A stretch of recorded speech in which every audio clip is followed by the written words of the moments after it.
This is the Brian Callen Show. All right, everybody, this is the Brian Callen Show, otherwise known as the Brian Callen Podcast. You're listening really in a lot of ways to the mother of all podcasts. This is the number one. I was rated number one podcast by the International Podcasting Association of Podcasts. I don't know why you're laughing, Patty, but and then the report recently came out that said that all the other podcasts, a very reliable report by the Wall Street Journal, saying that all other podcasts suck ass compared to mine, and I think that's unfair. So I'm not going to listen to my own press. Maybe it's just my brandy and soda voice, my very charismatic voice. Listen, I'm excited because sitting in front of me is none other than the great Patty Jenkins. You might not know her, but Patty's been my friend for 25 years. By the way, I've known you for 26 years. I know. Okay? Isn't that crazy? Yeah. Talking to the mic, please. Yeah. I know you're not a stand-up comic. Yes. Patty is a director, and she wrote and directed a little movie called Monster, starring Charlize Theron. Charlize Theron won an Oscar for that. In my opinion, it was the greatest single, and I'm not kidding, single performance by a female in motion picture history. I really believe that. And I'm looking at a picture now, Patty, of you. You directed that. You just won a Directors Guild Award for directing The Killing, a pilot for AMC.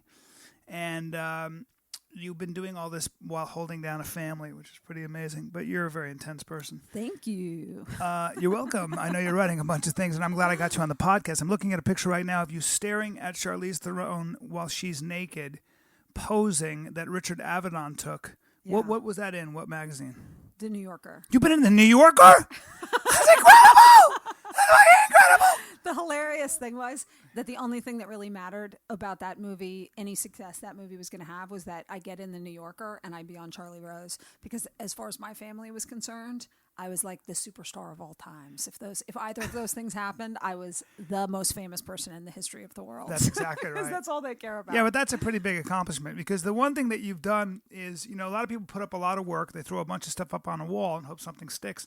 But you've been very particular about your expression and what you do. And you've said no to a hell of a lot more than you've said yes to. And when most directors are out there trying to make a buck and saying yes to everything, I remember, and I'm not going to mention the name, but I remember being with you in Nantucket, and you were avoiding a very famous and powerful actor / producer / director because he wanted you to direct his movie, and you didn't want to say no to him. Do you remember that? I do. Yeah. So you're somebody who's actually shied away from movies, from directing things that don't call to you. So maybe talk a little bit about that and why you're such a purist. Well, it's funny. I feel like it's not I've tried to give this advice to people before, and it's not the best advice, because it's not like I have have some incredible long-term career that I'm speaking from, so it's always very limited. But I think in Los Angeles, it's very easy in Hollywood to let other people define to you what success is. And I really feel like when I made Monster and it was a huge success, the world handed me a brass ring that was like, congratulations, now you can be a huge Hollywood director and make a lot of money in average movies, and that's a judgmental thing to say. The truth is, I never wanted to be a huge famous director. And so it was very confusing for a little while, because at first you're like, oh, thanks, I won the prize. I won the chance to do this. Well, let me interrupt you, because a huge famous director really is somebody who works 17 hours a day and has no life, right? I mean, and also it's just the job. Like I think that coming from the direction of having done photography and painting and then moving on to film, like I kind of just want to make stuff that I believe in. So it was kind of confusing, because they're handing you the brass ring and saying you get to make these things, but they were things that I didn't believe in, and they were all also something that's already too far down the road for me to believe I could change. So it's like already cast and it's already set up and the script is already written and I don't understand it, But you see, now you're touching on something. I'm sorry, you were. No, that's it. I was just going to say it's been easy to say no in a way, because they're offering me money, or they were offering me money back when there still was money, but they're offering me money, but it's not to do something that I set out to do. It's to take a job, which is to be a professional at directing movies, even if it's not what you actually believe is a good movie, Well, but see, now, because a lot of people listening to this are not directors and they don't have a context for it, but you're touching on something that I think is universal, and that is that it feels like whenever that you in your work you're trying to either. Your work is either a rebuttal or a statement, or in some ways almost trying sort of a cry in the dark. You're trying to fix something. You know, you made a painting when you were 19 or actually 17 that I loved. I don't know where it is, but it was this. It was Sitting it in was the other room. It was of a head. Oh no, a that guy one. Yeah. coming out of the ground and just barely getting his head and neck out of the ground, going like screaming. It was like a howl, and it's a good metaphor for how you've always seemed to live your life, sort of like just. You know, sometimes you put it on yourself, but you've always been somebody who was dissatisfied with the status quo and wanted to have an answer for it, which I think you did with Monster. And, you know, you're respected for your work probably because you have a lot of that in you. Some people would call it integrity, but so I'm this is a long roundabout way of saying, what do you think that you're trying to figure out or solve or say with your work? Well, it's funny because I think that was very true with Monster, and I think that I tapped into some similar parts of myself to do the killing. But I actually, and actually, one of my next films may also have a big issue that I'm addressing to it. But really, I don't feel a burning axe to say something. I don't think. But what I do feel a burning desire to do is do something that I really believe in. So even if it's funny, you know, like even when I directed Arrested Development, it was funny. I loved it. Like I loved what we were doing. I loved making those moments happen. I loved seeing that. So I feel like I just want to do genuine work that I think, like definitely the craving that I think I have is to be really honest about some human experience. So oftentimes movies that feel good feel like they're saying something very short of that. Like it feels like it's saying so what easy drives you then is story saying something about very love honest about a human experience. Yeah, it's like because it's art, you've it's always art. had a huge heart. I remember when you came up with the idea for Monster because you said to me, we watched the Aileen Wuornos documentary separately, and I called you and I said that girl was destroyed from a very early age, and she said she was made into a monster. She was made into a monster. And you've always had a real soft spot for convicts because a lot of convicts can be people who were just brutalized when they were children and they come out and they never had a goddamn chance. Yeah. And you always seem to be the kind of person that wants to give a voice to the forsaken and the forgotten and the disenfranchised and the marginalized. I think I'm right about that. Yeah, right? I have no idea why that is. I'm sure if we got into it, we could like pick apart, you know, life and what happens. But I definitely feel like, you know, it's funny, people who do but you were charity a little bit work. like that, though, Patty. I mean, you lost your dad when you were 8. You were moved around all the time. You never felt safe because your mother was wonderful, but your mother was just a mother trying to raise 2 daughters. And so you always felt vulnerable, probably, and not in a position to protect yourself. That's why you were pretty fierce when you were younger. You know, when I met you, you weren't hearing it from people. I remember you trying to fight guys in bars. No, but not. you would. In other words, you weren't going to take any shit. I know. Yeah, I think that's true. I think I think that probably what you're saying is true. My reaction to feeling afraid made me angry and more fearsome, right? That was my reaction. So as a result, I have always seen that in other people. And in much more extreme examples, Aileen Wuornos being one of them, and a lot of people in prison. Aileen Wuornos, by the way, for you guys, is the serial killer in Florida who she wrote about in Monster that Charlize Theron played. Yeah. So really, all it is I think that it bugs me. Like the Aileen Wuornos story gnawed at me. I never thought it would be a great movie. I never thought like that would be a great way to start one's career. But it always bugged me because you and I had that conversation. You and I have always both understood that, you know, a wide variety of what kind of behavior is possible. But you would run into these people over and over again who are like, she's a man hater. She hated men. She got off on killing. You're like, are you an idiot? Like, really? You look at that? That's what you see? I see a terrified creature backed into a corner. That's right. I think your strength. And so it bugs me. It bugs me, and I feel that same way about the prison system because of Aileen. And I got kind of sucked into that world a little bit. And as soon as you start to look at what's happening there, it is the most depressing, sad place, just like an animal shelter, where you just see line after line of person who, yes, there are a whole bunch of people who really deserve to be there. And I am in support of the idea of the prison system and the idea of the death penalty. But particularly the way the prison system is in the United States right now, there are so many people who there was a better way to help these people to change their life, or they're in there for too small of a thing now, or their act was misunderstood. It's like, how would you, if I made you emperor, and this is always an unfair question a little bit, but if I were to make you emperor, how would you fix, if you could, the prison system or the injustices? Because part of what your strength is as you're talking, I'm realizing, and I certainly think what drives me, and I know what drives you, is that your heart breaks very easily when you take a look at the world. I mean, I feel so lucky. You and I live in such a great place, and it's sunny, and it's it's nice, and it's safe, and we can speak our mind, and you don't have to see a lot of suffering. And when you do, maybe because I grew up all over the world, and I know you grew up all over the place, you are more in tune with how bad it is for some people. And I remember being in Afghanistan. I went through the hospitals, and of course I saw the soldiers and stuff, and that was very hard. But I also saw a 3-year-old girl who had swallowed some battery acid, and she had a hole in her throat. Now she was okay, but I looked at this little girl who couldn't talk, and I thought. And then I saw a 10-year-old who had lost his legs. Literally, they were lifting him off the operating table, and he lost his legs to a mine. He was 10. He was the size of a 6-year-old, because in Afghanistan they don't get any nutrition. But to me, it was such a stark reminder that the horror.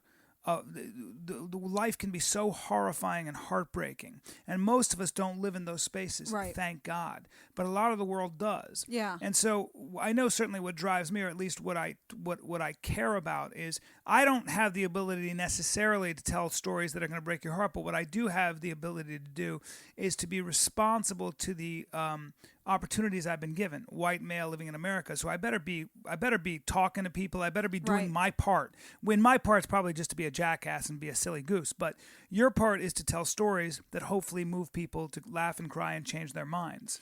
And I actually really believe in that, and that's why going back to your first question, it's been easy to do what I do because I saw making Monster how much life force it takes. It takes an enormous amount of life force. And so you can only make so many of those movies in your lifetime. I can. There are those guys that make a movie every year. I am definitely not one of those people, And so I want them to be beautiful things, and I want to be doing multiple levels of things with each film. I want to say, I have a son, and I want to be able to be saying to my son, I was busy and away from you, not just for money to send you to college, not just for a job, but also because I tried to make something beautiful. I tried to bring something beautiful into this world. So those are hard, hitting all of those things at the same time. Otherwise, I feel like a bad person, like I shouldn't be doing it for my vanity or my glory or even money, because there are so many easier ways to make money, than leaving my son for 3 years, like going MIA, so I think that's what I want to do. I want to make things that I really believe in. I believe I'm doing something beautiful. And you're asking about how one would change the prison system. That's a really complicated question. I'm just not educated enough, really, to know what the answer to that is. But the first thing I would say is you have to get rid of the death penalty. And here's why. Not because I don't believe in it in theory. I'm somebody that if somebody killed my family, I would be first in line to see, that person, extinguished, I'm sure. Emotionally, that's how I would feel. Not because I don't believe it in theory. When there's a serial killer who's killed, 40 people, the society will take that person out. I understand that. The problem is our political system is incapable of identifying who that person is clearly enough. When you have innocent people being executed, and you have so many innocent people on death row and exonerated after execution, you've got a problem. So we cannot be trusted. It also takes forever to kill somebody in this country. It's a huge waste of money. Years. A huge waste of money. Yeah. And it goes on and on forever. And we are not good enough at identifying who those people are. And so the first thing I would say is you have to get rid of the death penalty. There's actually an amazing ballot on the thing on the ballot to get rid of the death penalty that Safe California is pushing for this November election. So it's important to everyone in California. I mean, if it was overturned in California, it would be a huge victory, because we have one of the largest prison systems in the country, and it's completely overrun. And so much of that is because of drugs too. I the first thing I would do is legalize drugs and just get violent felons. I mean, in that's prison. true, but it's also like 3 strikes and things. I mean, the amount of things people are in prison for life sentences is outrageous. It's and ridiculous. Yeah. I tell people stories about the people I've met and the stories I've heard in the prison system, and people think I'm not telling the truth. Well, I want to comment on that for a second, because it's very important to keep in mind that you have countless hard cases with people who stole a box of candy and are in jail for life because it's the 3 strikes law. Right. And I want to there are a lot of young people that listen to this podcast. And one of the things that they need to understand is that at the end of the day, when you pass a law, you had better be willing to you better know that there is a whole cottage industry that grows up around that law, and it's very hard to change that law. And laws always have unintended consequences. I'm going to have to pause because we're running low on battery, and I'm going to change our batteries, and then we'll finish this up. Cool. You're listening to Patty Jenkins and Brian Callen here. Hold, everyone. I got distracted in my point, but it was a brilliant one. But before we take off, before I change the battery, that is very important. If you're going to pass a law, it may seem good, but there are consequences to a law, and it's very hard to repeal a law. Look at the Rockefeller laws. Look at those mandatory drug sentences that put people away for 20 years for a very minimal amount of cocaine. And there was nothing a judge could do. Nothing. You went to jail for 9, 10, 15, 20 years. And that's what's happening with 3 strikes right now. That's right. So that's very important to realize. When you pass a law and when you vote for a law, and there are a lot of special interests behind a law, you better be very careful on whether voting yes or no is a good idea. And that's where you have to hold your representatives accountable. God damn it, I'm so smart. I hate to change the battery. Change the battery, bro. All right, hold. Finish your point on after my brilliant comment on passing laws.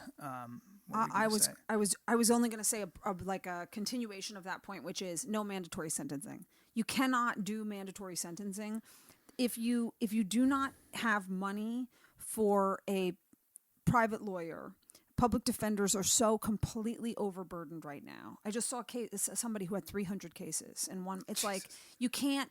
Jesus. So people who cannot afford expensive representation cannot necessarily get a fair trial. Well, I was in Miami. You cannot do mandatory sentencing. That's it. Every case needs to be looked at separately. You don't know what's going on in situations. Exactly. It's got to be looked at on a case by case basis. And this is what happens though when politicians run. They go, I'm going to get tough on crime. If you do this, you're done for and right. It just creates tragedy.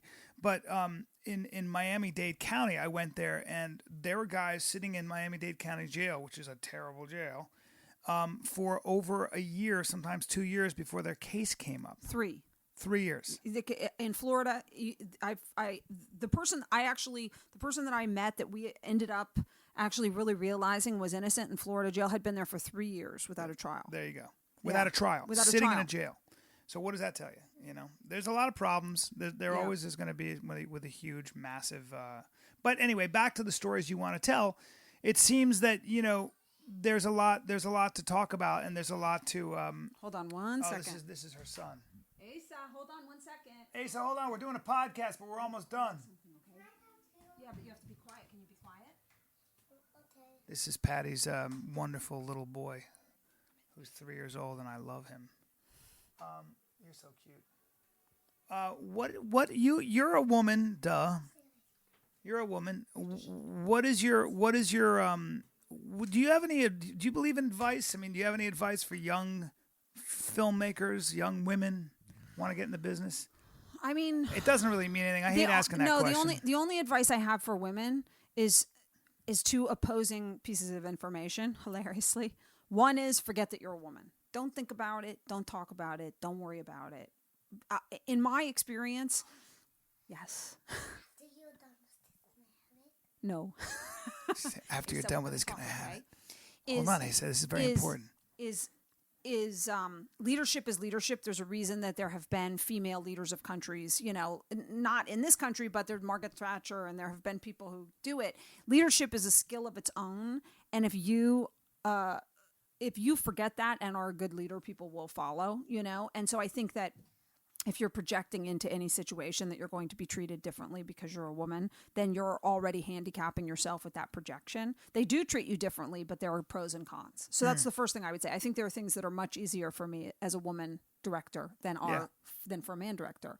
And there are certain things that are harder. But so that's the first thing I would say. Forget it. Just don't think about it. Don't be a woman filmmaker. Just be a filmmaker, Yeah. The opposite thing that I would say is I feel like being a woman director is different. And so you have to kind of decide what life you want for yourself. I do think that the kind of the industry is designed for men who are not participating in child care and things like that. So I think that on the other side of the spectrum, you always have to kind of decide for yourself what you want your life to be. What your priorities are. Yeah, and that's just life in general. Just man. Life in general, I'm sure. For all of us, because now, my husband's participates in raising Asa, and it's changed both of our lives. We both have to figure out, what we want to do and what we don't want to do accordingly. So your husband, by the way, being Sam Sheridan, and if you guys want to listen to a great podcast, it's on Red Band's Death Squad. Sam Sheridan wrote a book called The Fighter's Heart, Fighter's Mind, where he went all over the country and fought and then wrote about it. Different martial arts, boxing, Muay Thai, Jiu-Jitsu. And now he's writing a book called The Disaster Diaries, which is basically getting ready for the apocalypse.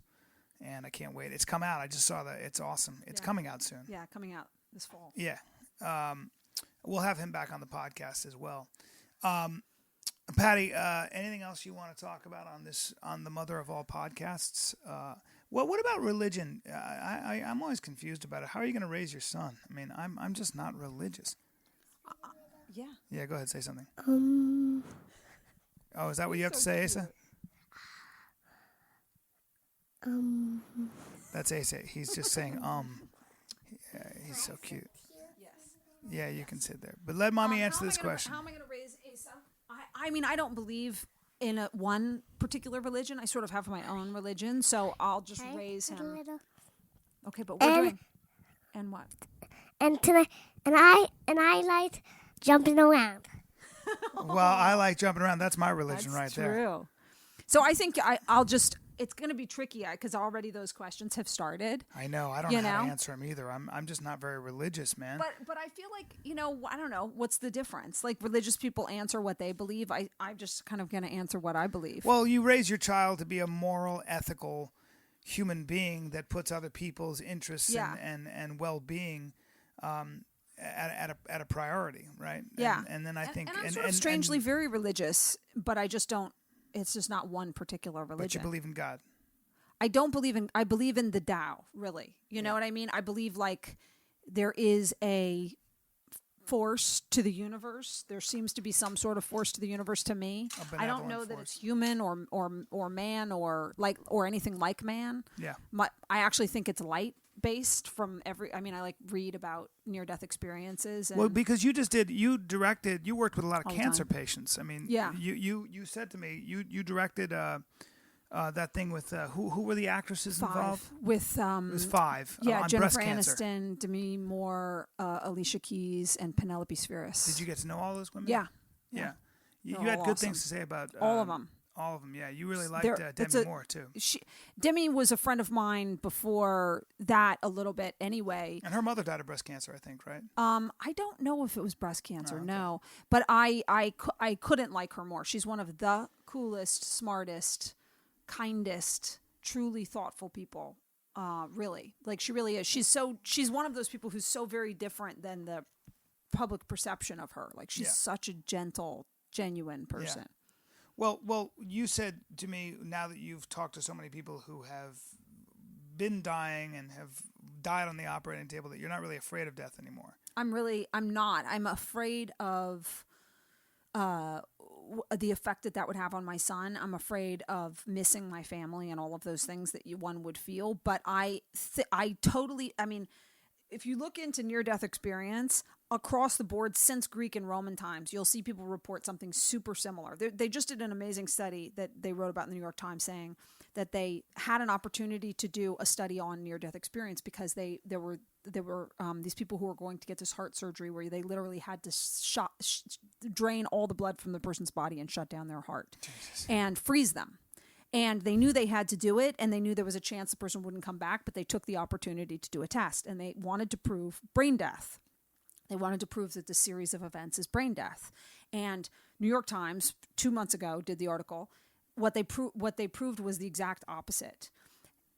All of these people came back, reported unbelievable intricacies about the outside of the building, the inside of the walls. They had heard everything that happened inside of the room. And then a separate study that they wrote about in the same article was cited how people before near-death experience have incredibly varied belief systems, and people after near-death experiences almost identical. Wow. And they are not afraid to die. And they are all kind of like, cool, man, I get it. And when you hear those people interviewed, they're like, I was not dreaming. Yeah. That was not brain death. I was crystal clear, just like this. I could see everything that was going on. I was completely awake and completely conscious, not in my body anymore. My body looked totally foreign to me. Well, you and I just had a mutual friend die, and you went to his funeral, and I was unfortunately in New York shooting a movie because I'm a working actor and very talented, but that's not the point. Yeah. No, but our buddy died, and the rabbi said something that I heard a Catholic priest say at my father's best friend's, when my father's best friend died. And he said that, and the rabbi had the same tradition, the same story, and he said, when you're in the womb and you're born, it's very shocking to be out of that very comfortable, serene, wonderful setting, and then you're in the world, and you're crying, and the air's cold, and you get smacked on the ass by the doctor, and there's all these lights, and you cry, and it's painful. But then, of course, you have a new life. And right. Death is often described by many religions, major religions, in the same terms. Yeah. You're just going on to another place, and it's a better place. Yeah. And why not? I mean, it seems to me that it's a type. Why not think of it as another birth as opposed to another death? It's a neat way to think of it. Atheists would kind of chuckle at this and stuff, but I like that. I choose at least to live in that world. I feel like I used to be more open to the idea that nothing happened until I started researching near-death experiences, and that became the foundation of my religion, because I was sort of like, that is very specific, folks. Like, this thing comes to you that is a light. You see your whole life in front of you, but you can feel every emotion that every person in the room was feeling in every moment. And you are asked in a non-judgmental way, what did you learn about love? And people will say that same thing in a variety of ways. What did you give? What were you available to give? What could, and you see your whole life through those eyes, and you can suddenly see when you were being selfish or when you were being whatever, all of these things. I don't know what the point is, and I don't understand anything beyond that, whether it's, is there reincarnation, is there not? Yeah. I sort of believe there might be, but I do think, for me, I keep watching how human beings and technology is changing exponentially. There was a saying, I can't remember the scientist, and said, things happen in decades. Technology develops in decades, and sometimes decades happen in weeks. In other words, you get to a cusp like the human genome, and all of a sudden, boom, you get a massive development in technology that changes everything in a couple of weeks. Right. We are on the cusp of that happening, apparently, with several different medical techniques and computer techniques, and how we are meshing with computers. And it raises a very important question. Why? What's going on? Why are we becoming more and more connected? Why are we able to kind of almost have other people's experiences in real time? It brings us closer. It brings us closer to it probably creates a larger well of understanding. We're getting better at solving problems like disease and hunger and things like that. We still face challenges, but it seems to me there's got to be a point to this. Even the idea of immortality, where you're going to be able to download memories and then put them into other computers and lifelike robots, and then what does that say about you dying? You're going to be able to live forever, like Ray Kurzweil talks about this. There's a whole cult called the Kurzweilists. It's a new religion, essentially, saying that you don't have to die. I mean, if you can download your memories and who you are and put it into a biocompatible robot, what does that say about mortality?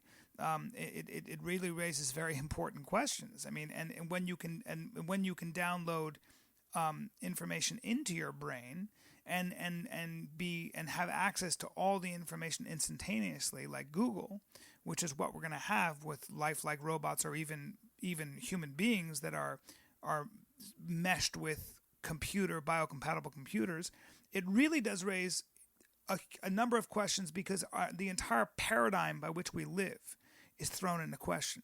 When you want to read a book, you got to take your time. When you want to be a scholar at something, it takes a long time to study. What if you can download that skill right away? What's it say? What is the point of all this? Where are we going?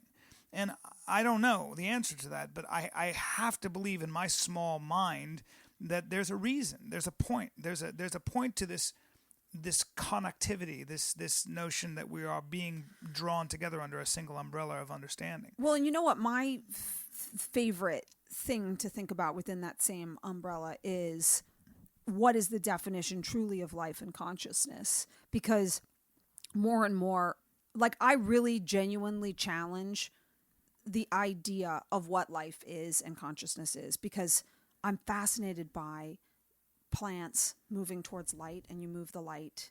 You move something away from a plant that it can't see, and it will move the other direction. And it's not just photosynthesis. It's not just whatever that word is for reading light. Like, there are all of these incredible examples of things that we have looked at, like trees that live for hundreds of years, that we assume are alive in this way that we completely understand, that then we discover are actually alive on a much more sophisticated way. It's maybe way slower than we are, but it actually seems to be making choices at some point, you know?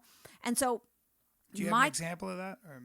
Yeah, I mean, they figured out that all of the fungus in the rainforest, there was that great TED Talk. I sent it to you, I think. How mushrooms could save the world. And that they're all communicating over hundreds of miles of rainforest. Yeah. There's a communication system. So that's what I'm saying. It's a web. Yeah, it's like the internet. So that's what I'm saying. I'm fascinated endlessly by the revelation of what we don't understand and how truly connected these things are and how transitory. So any given life form is turning into another life form, is turning into another life form. But like, where does one end and where does the other begin? Because I was always into, spooky stuff when I was, supernatural things when I was younger. But then at some point I got serious about it in my 20s and I started writing down. I was like, I know who's calling on the phone all the time. What the fuck is that? Yeah. Like, what is that? How do I know who's calling on the phone? It's no more useful than caller ID. But to me, I do believe there's universal consciousness. We're all being affected by it. If you can tell if someone's staring at you, what is that? What is that? Why do we not try to figure that out? Well, I think that human beings have very sophisticated communication techniques. Exactly, but we're not. But we communicated way before we learned how to speak. And we don't necessarily acknowledge that, and therefore we're not tapping into, like when people write the same screenplay. Yeah, I'm sure they do. Like, one's not necessarily stealing it from the other. There is a universal consciousness. Yeah. And that's what I was saying. You're making a point that I was saying is that we are, because we have access to so much information, we are becoming way more connected, and we are becoming of one mind more and more. I mean, when you can see, for example, with information, if you're in Egypt and you can see how the other half lives in a democratic society like this, you start to want that shit. And you start to say, why is my government doing this to me? That's information is really bringing us together. But more importantly, there's Juan Enriquez on TED.com, and Juan Enriquez is a venture capitalist who invests in futuristic technology. And Juan Enriquez said, there's been a 78% increase in autistic cases, 78% in the past. I believe it's 10 years, or I think it's since 1992, and I'm not sure. But there are two things going on there. If there's a 78% jump, then we're either not measuring it correctly, not necessarily, or something's happening. And when you have all these children being born that are hypersensitive to their environment, it may be, one theory goes that he brought up in his lecture, is that our brains are evolving to our environment, because human beings now are exposed to more stimulus and information in one day than they were in a lifetime. Right. My mom always says that when I say I can't remember names. She's like, one generation ago, you were supposed to know 300 people your entire life. That's right. And now you and I have both lived I've lived 40 places, and Same I've thing. met all new people every place, and every film set I go on is all new people. Like, I've It's maxed not just out, that. dude. It's every time you get on your computer, Yeah. you're bombarded by 50,000 different messages. Right. And children are dealing with this. And maybe, That's the theory interesting. goes, maybe our brains are evolving in real time to match this insane amount of information. So and that's why you have a lot of children born that remember every single day of their life. That is a phenomenon that's Mary Lou Is that Henner. more than ever? Apparently, More? Really? apparently there are at least. But again, is that because we know how to measure it Measure it, now? right, yeah. Is that because autism is an umbrella term that affects a lot of different conditions? I don't know. Yeah. I don't know. And then I also have to throw in, I don't want to be Debbie Downer, but post World War II, there was a chemical boom. Yeah. There were all of these, chemists figured out how to create all of these new chemicals, and also waste byproducts. Yeah. And the way to you have to pay a huge fine for disposing of toxic waste, right? So, companies don't want to do that. So the thing that you have to do is figure out a third use for your waste byproduct. Put it into a plastic, you make it into something else, you turn it into something else. So also the amount of toxic chemical byproducts and actual chemical compounds that have inundated our lives, and it's funny because people are like, oh, I've always eaten out of cans. Well, no, you didn't eat out of cans lined with BPA until recently. That was something that they figured out how to do. And no, your plastics didn't contain, it's getting worse all the time. So that also has to be challenged. I think so. And not only you that, have but to we don't know how acknowledge chemicals, when all they're the lotions and the when they- this yeah, and when the they're mixed that together, and the they air have and the another cleaning effect. products Yeah. and it's anyway, I think that also our environments are, yes, there was smog before. Yes, people breathed coal dust and it killed them, but we're dealing with a new version of that, which is we're surrounded by toxins and new toxins that we don't understand. I think that all this stuff is sort of I choose to believe that all this stuff is sort of a way of getting us to continue to evolve either out of our environment or with our environment, or to become less biologic and more machine-like. I really do. I've never thought of that. Because there is this whole theory on Homo evolutus, this idea that, first of all, we're going to be able to control our own evolution with synthetic biology. Talk to Craig Venter about that. But the other thing is, we are coming up with machines. We're coming up with an artificial eye and an artificial ear and artificial organs that are way better than what we have. We just reverse engineered a dog's red blood cell. If you can reverse engineer a red blood cell, what the idea is to create a nanobot that does what a red blood cell does way better, that oxygenates the blood 100 times better. What does that mean? It means you can hold your breath underwater for an hour. You can run for 15 minutes on a single breath. That's just the beginning. So if you could put an eye in your body that could see at night or a mile away, would you? You fucking right you would. If you had an ear that could hear somebody swallow 100 yards away, you would do it. And that's literally where we're headed. And if you listen to scientists, and by the way, if you want to see this, go to TED.com, and it's under Mind-Boggling Science, again by Juan Enriquez. If you want to see how crazy this is and how fast this stuff is moving, we already have an artificial eye that they developed in Holland that can see light and dark. I mean, and it attaches to the optic nerve. So, this stuff is moving so quickly that this is going to happen not in 50 years. It's going to happen in decades. We're already growing artificial mouse hearts and ears and bladders and esophagus. There's a woman right now with an esophagus. They took a cadaver's esophagus, and they sprayed that esophagus with her own stem cells. Her esophagus was destroyed from tuberculosis. She grew her own esophagus, and she's doing great. There are 14 women in New York walking around with bladders they grew in a petri dish. Okay, so it's not just the regeneration of tissue, it's nanotechnology as well. It is biocompatible machines we're going to be able to put in our bodies that operate better than the organs we have as it is. And that's going to change. That's literally where wild. we're headed. Yeah. That's wild. It Although, is. I must say, and this is again like the downer thing, but for some reason it doesn't bother me. I'm so fascinated by the fact that any given life, and this goes back to the near-death experience, you end with nothing. You know, like there was that great Mike Tyson line that I loved, which was, he said, I used to believe that life was about getting everything, and now I realize that life is about losing everything.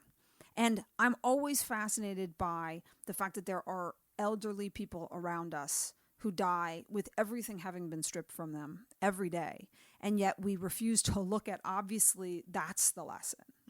Like, that's the lesson. Like, it's not progress. It's acceptance of having nothing is like the lesson we're here to learn. You arc up, but then you do lose everything. Like, one way or the other, you lose everything, and we're all headed towards it.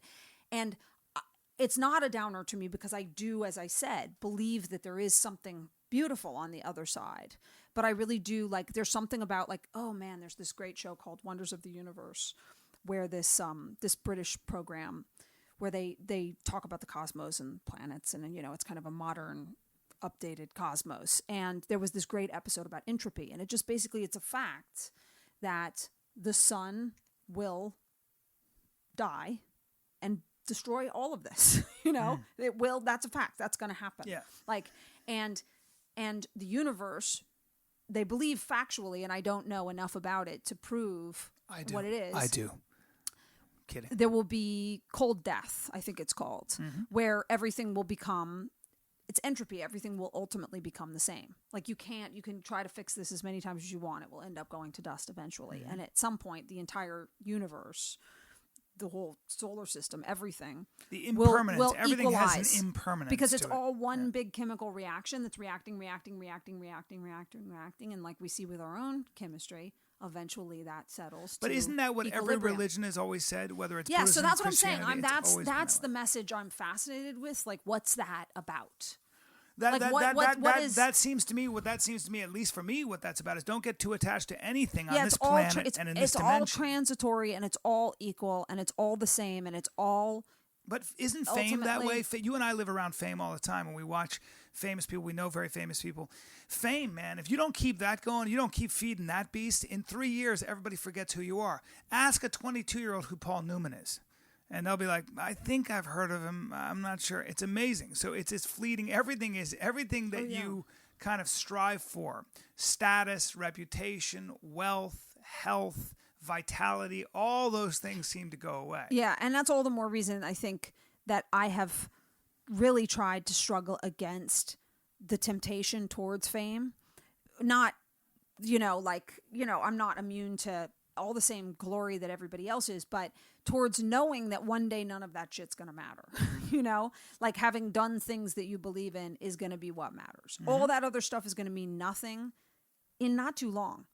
Like, when you can't get up and you can't get around and you're in pain, it's not going to matter to me that I was famous and got into every party at some point. But it will matter to me that I made something that I believed in and learned something about the human experience doing it. And that's why, like, I do think that there's an important quality of life and, like, what you spend your life doing, like, to be learned from it, you know? That's I love ending on that note. That's a great way to end. I hope you guys listen to that. That's a wise thing to say. And I like keeping this podcast short and sweet. And you just hit on some great topics. I mean, you were, as usual, very eloquent. Thanks for taking the time to speak on the Bryan Callen Show / Bryan Callen Podcast / winner of the golden microphone for as designated by the Swiss International Podcasting Legion of Millionaires. So I'm excited about that. And Barack Obama. I just get so many. And Barack Obama. Barack Obama actually called me and said, "This is my favorite podcast." Yep. So I'm doing pretty well, and I make millions of dollars a year doing this podcast. All right, I'm not sponsored at all, and that's okay.